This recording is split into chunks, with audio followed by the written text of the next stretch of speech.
So this will be a video about progressivism and political correctness and the differences between people who are progressive or who are liberal and where they draw the line and at what point do they hold a conservative position. That's kind of what I'll be talking about.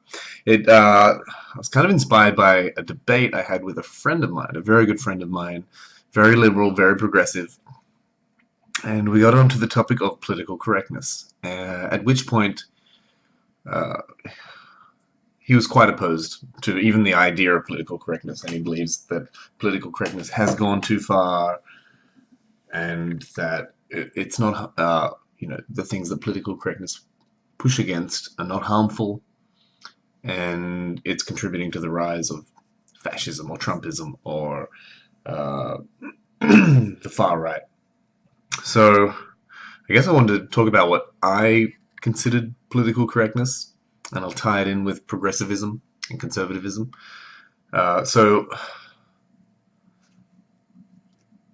this is kind of a complex topic. I guess I will say that I believe a society should always be striving to improve itself, and that we should never settle for the way things are or the way things were if they can be improved for all people or for an aggregate of people. So, to me, a progressive is someone who always does want to progress society or find ways to progress society and never settle for the status quo. So, in Australia, we have three major parties, and one of them seems as though it would be quite happy to privatize our universal healthcare system. The other one is very happy with our healthcare system as it is and wants it to stay. Now, a lot of progressives or liberals will say that this is the progressive position, whereas I don't see retaining the status quo as the progressive position. I see the progressive position as being what the Greens Party policy on our universal healthcare is, and that is to include dental in the future, to upgrade it, to make it more inclusive. And I think that is the right position. So, as far as so how does this work in with the topic of political correctness? So, under Australian law, nominally at least, everyone has equal rights. Now, if we would look into the literature, we would see that there are sociological reasons why, for example, Aboriginal and Torres Strait Islanders are convicted at a far greater rate than white Australians and face harsher penalties regularly. So one could make an argument that technically, nominally, under the law, everyone is equal, yet certain populations do face, uh, unfair treatment under the law. So in that sense, the law isn't equal. Uh, and we should be aiming to improve that and improve things for all people, particularly the marginalized people, and raise the aggregate level of life and standard of living for everybody. And political correctness comes into play here because it is something that I believe, while it's not, if you're arguing in certain parts of the world where, say, for example, there's female genital mutilation occurring on a regular basis, you'd be ridiculous for suggesting that you be more careful with your pronouns, for example, or not using certain terms that have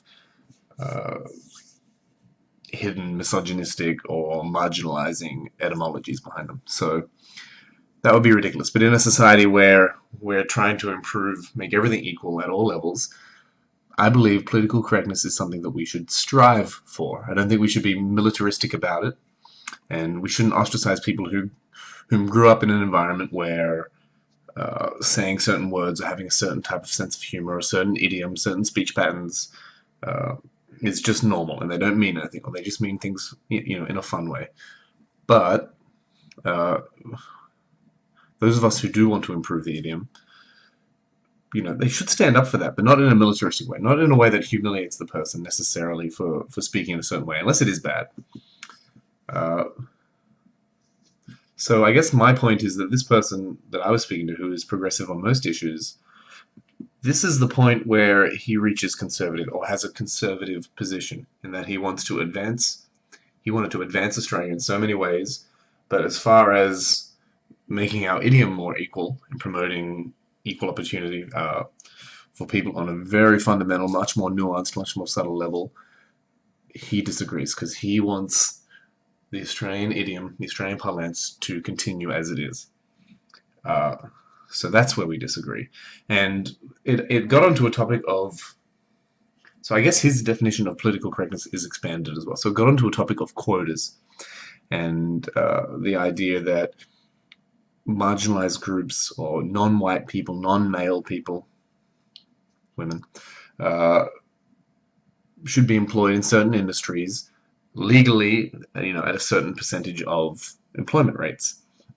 And he was opposed to this, and he used an example of how he personally was passed over for a position, and this person happened to work in the media, was passed over for a position, uh, to fulfill some quota.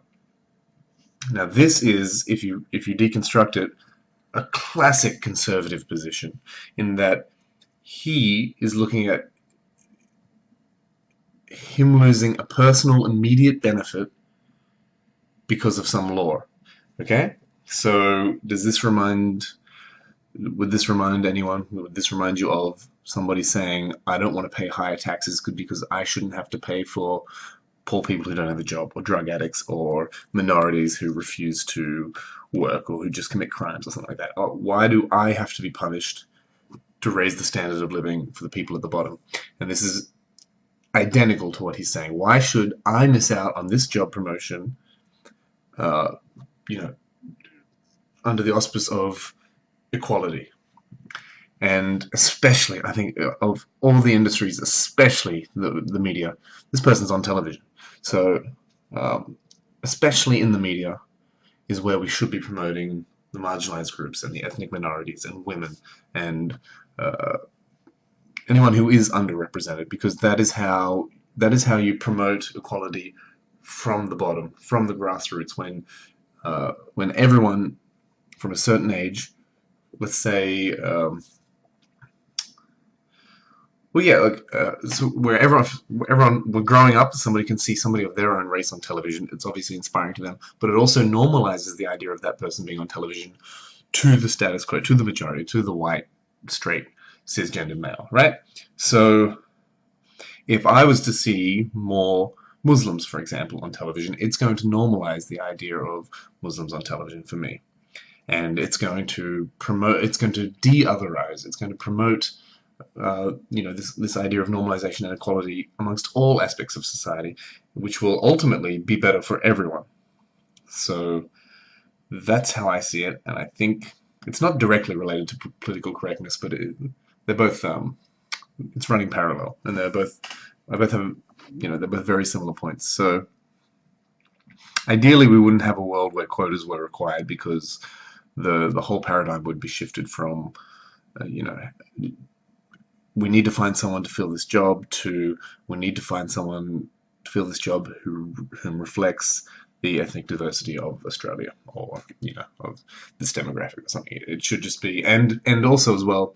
So okay, his idea was he was more qualified than this person who received the promotion, so therefore he should get the job. So it's actually it's actually unfair. It's some kind of reverse racism, is what he said. It's racism against white people. But it's the idea is that marginalized groups, it's harder for them, on average, in general, to get the same qualifications as the straight white male. So